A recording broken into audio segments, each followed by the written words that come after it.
ওই ভয়ঙ্কর ছবি এখনো সবার চোখে চমকাচ্ছিল। কুনাল ভয়ের সাথে সবার মাঝখানে লুকিয়েছিল।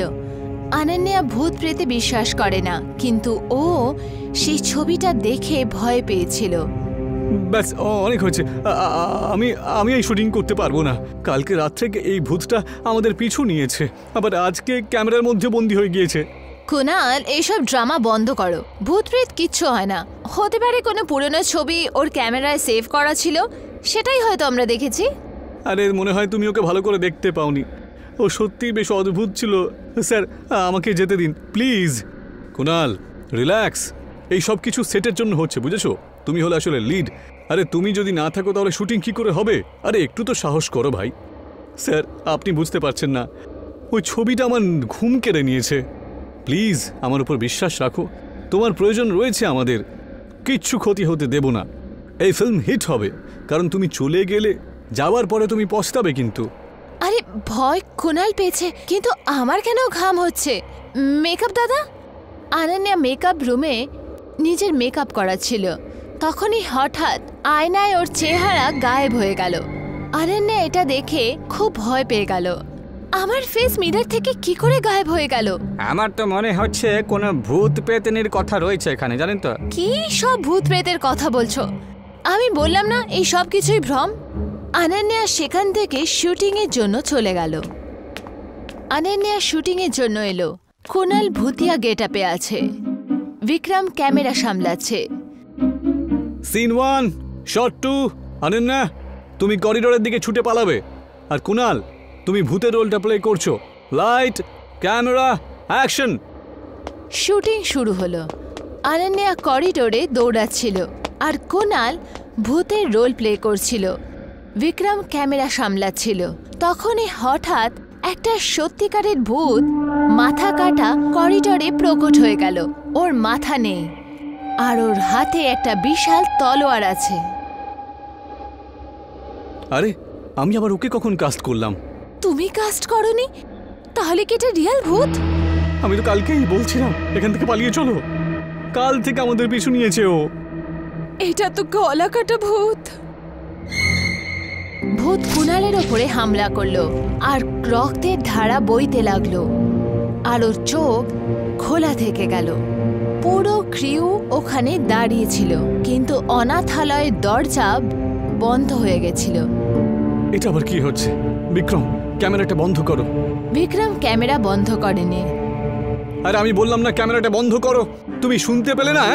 ক্যামেরাটা তো নিজে থেকেই চলছে, আমি তো বন্ধ করতে পারছি না।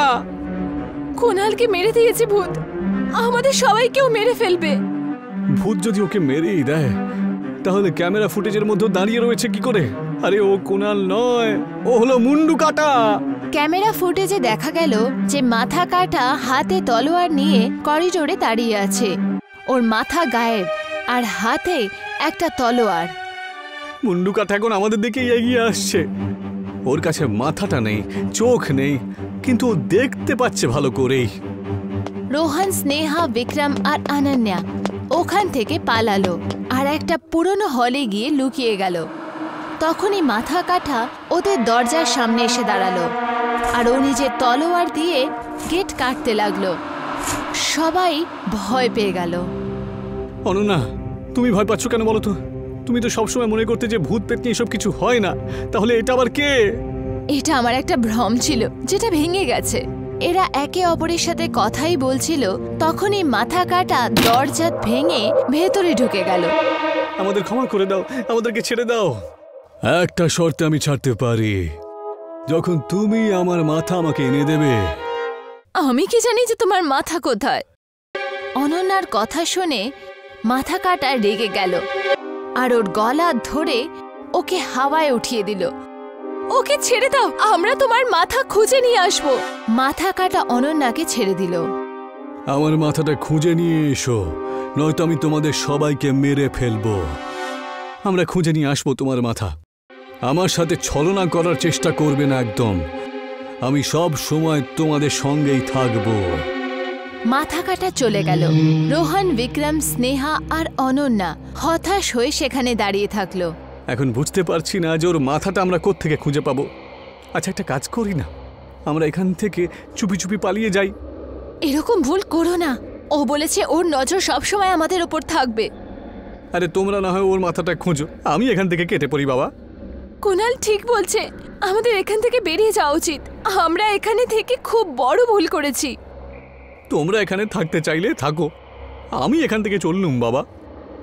বিক্রম সেখান থেকে লুকিয়ে লুকিয়ে পালাতে লাগলো। ও ভয়ও পাচ্ছিল যে কোথাও মাথা কাটানা চলে আসুক, তাই কিছু দূর পালানোর পর ঘুরে পেছনেও দেখছিল। যখনই বিক্রম মেন গেটে এসে পৌঁছালো, ওখানে মাথা কাটা এসে প্রকট হলো। ওর হাতে বিশাল তলোয়ার ছিল।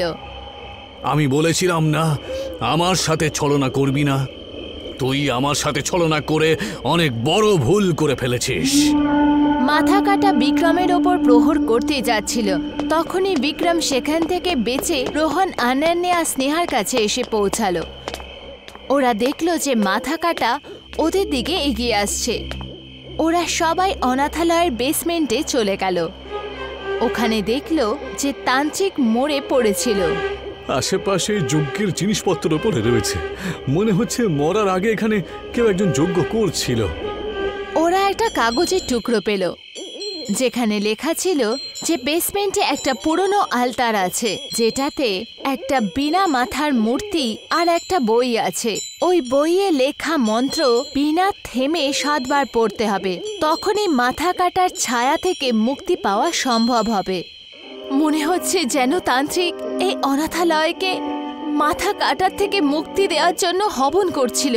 তখনই সেই মাথা কাটা তান্ত্রিকের উপর হামলা করেছিল, এই জন্য উনি বইয়ের মধ্যে একে শেষ করার উপায় লিখেছিল। যদি ওই মুন্ডু কাটার হাত থেকে রক্ষা পেতে হয়, তাহলে এই পুরনো বেদিটা আমাদের খুঁজতে হবে। রোহন, অনন্যা, স্নেহা বেদি খোঁজা শুরু করে দিল। অনেকক্ষণ খোঁজার পর ওরা বেদি পেয়ে গেল। এই যে অনন্যা বেদি খুলল, ওর মধ্যে থেকে একটা বিনা মাথার মূর্তি বেরোলো আর তার সাথে একটা পুরনো বই। অনন্যা সেই বই থেকে মন্ত্র পড়া শুরু করলো। তখনই সেখানে মাথা কাটা প্রকট হলো আর ও ওখানে দাঁড়িয়ে থাকা স্নেহার ওপরে তলোয়ার দিয়ে হামলা করলো। অনন্যা মন্ত্র পড়া জারি রাখলো, কিন্তু মাথা কাটা থামলো না। অনন্যা তাড়াতাড়ি করো, মন্ত্র কাজ করছে না তো। অনন্যা মন্ত্র পড়ছিল। এই সময় মাথা কাটা ওর উপর হামলা করতেই যাচ্ছিল, বিক্রম হঠাৎ নিজের ক্যামেরা উঠিয়ে নিল আর মাথা কাটার ওপর ফোকাস করলো। ক্যামেরা স্ক্রিনে একটা অদ্ভুত আলো দেখা দিল আর মাথা কাটা পেছনে সরে গেল। বিক্রম, এটা কি ছিল? ক্যামেরা থেকেও পিছিয়ে গেল কেন?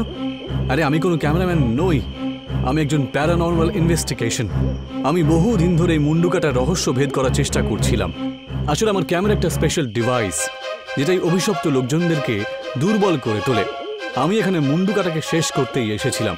আমার বোন এসে এখানে মারা গেছে আর তার আমি প্রতিশোধ নিতে এসেছি। বিক্রম ক্যামেরা মাথা কাটার ওপরে ফোকাস করলো। একটা তীব্র আলো বেরোলো, মাথা কাটা চিৎকার করলো, কিন্তু তাও ও বিক্রমের ওপর হামলা করলো আর ওর হাত কেটে দিল। বিক্রম ওখানেই পড়ে গেল, কিন্তু ক্যামেরা চলতেই থাকলো। অনন্যা বিনা মাথার মূর্তির সামনে বসে 6 বার মন্ত্র পড়ে নিয়েছে। তখনই মাথা কাটা ওর সামনে এলো আর ওর ওপরে প্রহর করলো। মাথা কাটার তলোয়ার অনন্যার গলার সামনে এসেছিল। যখনই অনন্যা 7 বার মন্ত্র পূরণ করলো, মাথা কাটার রূপ ধীরে ধীরে গায়েব হতে লাগলো আর কিছুক্ষণের মধ্যেই পুরোপুরি গায়েব হলে। অনন্যা আর রোহন বিক্রমকে উঠিয়ে নিল। ও বেঁচে ছিল, কিন্তু ওর হাত জখম ছিল। ও রোহন ও স্নেহাকে দেখল। এরা সবাই অনাথালয় থেকে বাইরে বেরোলো। অনাথালয়ের দরজা খুলে গেল আর এরা নিজের নিজের ঘরের জন্য বেরিয়ে গেল।